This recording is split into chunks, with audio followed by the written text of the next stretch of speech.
6 আগস্টে তাকে নির্বাহী আদেশের মধ্যে তাকে মুক্তি দেওয়া হয় এবং তারপরেই বলা যায় যে তার বিদেশে যাওয়ার যে প্রসেসিং সেটি শুরু হয়। ভিসা প্রসেসিং থেকে শুরু করে অন্যান্য যে কাজগুলো, কোন হাসপাতালে নেওয়া হবে, সে সব বিষয়গুলো কিন্তু সেখানে চিকিৎসকদের পরামর্শ অনুযায়ী তাকে বিদেশে অর্থাৎ সবশেষ লন্ডনে নেয়ার যে প্রক্রিয়া সেটি করা হয় এবং তাকে সবশেষ লন্ডনে নিয়ে যাওয়া হচ্ছে এবং তার এই গুলশান থেকে, তার বাসভবন থেকে, সেই ফিরোজা থেকে, যে ফিরোজায় তিনি অবরুদ্ধ ছিলেন এবং আমরা যেটি দেখেছি 2013 সালের সময়ও তাকে অবরুদ্ধ করে রাখা হয়েছে। তার যে রাজনৈতিক যে কার্যালয় রয়েছে, চেয়ারপারসন কার্যালয়, এবং সেই সাথে তার যে 2018 সালে আমরা যেটি দেখেছি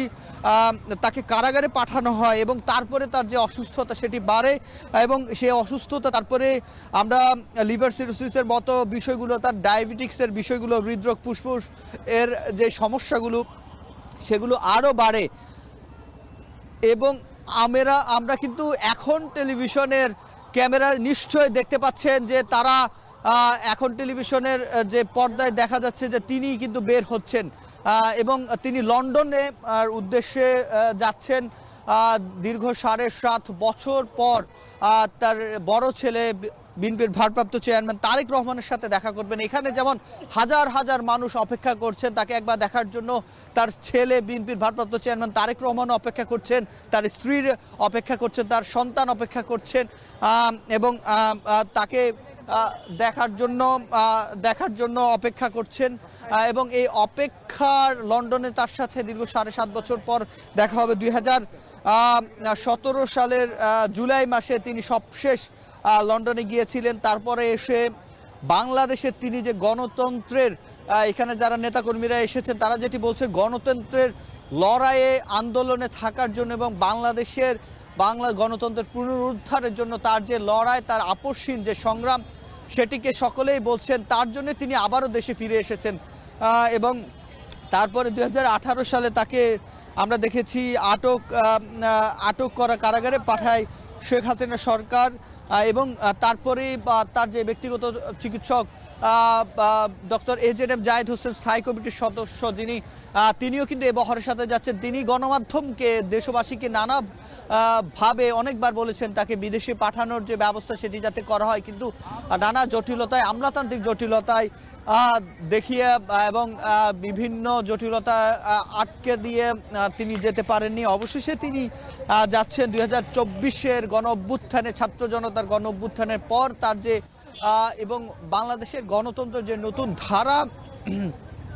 সেটি রচিত হওয়ার যে পথ সেটি কিন্তু উন্মোচিত হয়েছে।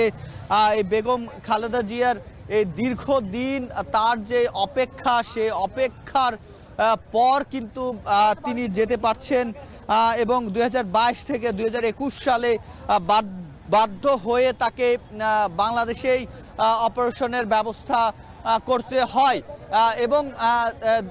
তারপরেই 2022 থেকে 2024 সালে, 21 সালের পর কিছুটা সুস্থ থাকে, কিন্তু 2022 থেকে 2024 সাল পর্যন্ত আমরা যেটি দেখেছি তার যেই বলা যায় একেবারে বিছানায় ছিলেন বলা যায়। 2024-এর প্রথমার্ধ পর্যন্ত তিনি হাসপাতালে কাটিয়েছেন। তারপরে আমরা সশস্ত্র বাহিনী দিবসে তাকে বের হতে দেখি, সে অনুষ্ঠানে তিনি যোগদান করেন,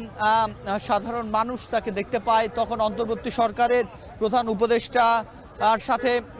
তার যেই দেখা সেটি কিন্তু হয় এবং প্রধান উপদেষ্টা এবং যে সেনাবাহিনী তারা কিন্তু তাকে এই যে সশস্ত্র বাহিনী দিবসে 1 যুগ পর তার যে বলা যায় যে 1 যুগ পর তাকে যে দাওয়াত কিংবা তাকে কোন একটি অনুষ্ঠানে অংশগ্রহণের যে বিষয়টি সেটি কিন্তু আমরা দেখতে পেয়েছি এবং এই যে আমরা কিন্তু একেবারে তার কাছে রয়েছি, যে গুলশান 2 মুখী হয়ে তিনি কিন্তু যাচ্ছেন এবং তার যে বহর, সে বহরে কিন্তু আমরা রয়েছি এবং সেই বহরে কিন্তু অন্য যে গাড়িগুলো রয়েছে সেই গাড়িগুলো রয়েছে এবং নিরাপত্তা নিরাপত্তার যেই ব্যবস্থা সেটিও কিন্তু করা হয়েছে। একেবারে বলা যায় যারা রয়েছেন নেতাকর্মীরা রয়েছেন সেই নেতাকর্মীদের যে ভিড় সেটি কিন্তু ঠেলে তিনি সামনের দিকে তার যে গাড়ি বহর সেটি সামনের দিকে আসছে সেটি দেখছি। এবং 8টার কিছু পরে তিনি তার যে বাসভবন সেখান থেকে বের হয়েছেন এবং তার সাথে যারা গাড়ি বহরে যারা ছিলেন তারাও একসাথ হয়ে যাচ্ছেন সামনের দিকেই। এবং এই গাড়ি বহরের সঙ্গী এখন টিভি হয়েছে এবং আমরা একেবারে বিমানবন্দর পর্যন্ত এই যাত্রার সঙ্গী হতে চায় এবং এরপরে লন্ডনে তিনি যাত্রা করবে। এবং আমরা যেটি দেখেছি যে এই যে 7 জানুয়ারি আজকে তার যেই বলা যায় তার যে যাত্রা সেটি কিন্তু শুরু হয়েছে ইতিমধ্যে এবং তার যে শারীরিক অবস্থা বিবেচনা করে এতদিন তার যে বিদেশ যাত্রা সেটি নানা 5 তারিখের পরও কয়েকবার পিছিয়েছে, তারপরে 7 জানুয়ারিকে তারা বেছে নিয়েছে। এবং এই 7 জন চিকিৎসক সহ এখানকার যে সফর সঙ্গী মোট 15 সদস্য, যে 15 সদস্যের মধ্যে আমরা দেখেছি বিএনপির স্থায়ী কমিটির যিনি সদস্য ডাক্তার AJM জাহিদ হোসেন তিনি থাকবেন এবং সেই সাথে আরাফাত রহমান কোকোর স্ত্রী তিনি থাকবেন, তার যে ব্যক্তিগত যারা সহকারী রয়েছেন তারা থাকবেন। এবং এই যে যেটি বলছিলাম যে বিএনপি চেয়ারপারসন উপদেষ্টা ডক্টর মোহাম্মদ এনামুল হক চৌধুরী থাকবেন। এই তার যে যাত্রা সঙ্গী বিএনপির নির্বাহী কমিটির সদস্য তাবিদ আওয়াল যাওয়ার কথা রয়েছে। এছাড়া 7 জন চিকিৎসক যারা দীর্ঘদিন ধরে তাকে দেশে চিকিৎসা সেবা দিয়ে আসছেন এবং 2 জন ব্যক্তিগত সচিব থাকবেন, 1 জন নিরাপত্তা কর্মকর্তা ও 2 জন গৃহকর্মী যাবেন, যে গৃহকর্মীরা তার সাথে দীর্ঘদিন যাবৎ রয়েছেন। এবং আমরা যেটি দেখেছি তার তিনি যখন একেবারে অনেক বেশি অসুস্থ ছিলেন তখনও তারা সাথে ছিলেন। এবার কেয়ারে তার থেকে যখন বাসায় ফিরতেন তখনও কিন্তু আমরা দেখেছি তার সাথে তার এই গৃহকর্মী যারা রয়েছে তারা ছিলেন। দীর্ঘ সময় ধরে খালেদা জিয়া ফুসফুস, কিডনি, হৃদরোগ, ডায়াবেটিস সহ নানা জটিলতায় ভুগছেন এবং তার এই বাসা থেকে যেহেতু বের হয়েছেন কিছুক্ষণের মধ্যে তিনি সামনের যারা অপেক্ষমান রয়েছে নিশ্চয় তারাও দেখতে পাবে একেবারে গুলশান, বনানী, কাকুলি মোড় বলা যায় এই পুরো জায়গাতেই কিন্তু বিএনপি এর অঙ্গ সংগঠনের যে নেতাকর্মীরা রয়েছে তারা অপেক্ষা করছেন। রাস্তার 2 ধারেই তারা দাঁড়িয়ে আছেন, ব্যানার নিয়ে অনেকে দাঁড়িয়ে আছেন, তার সুস্থতা কামনা করছেন।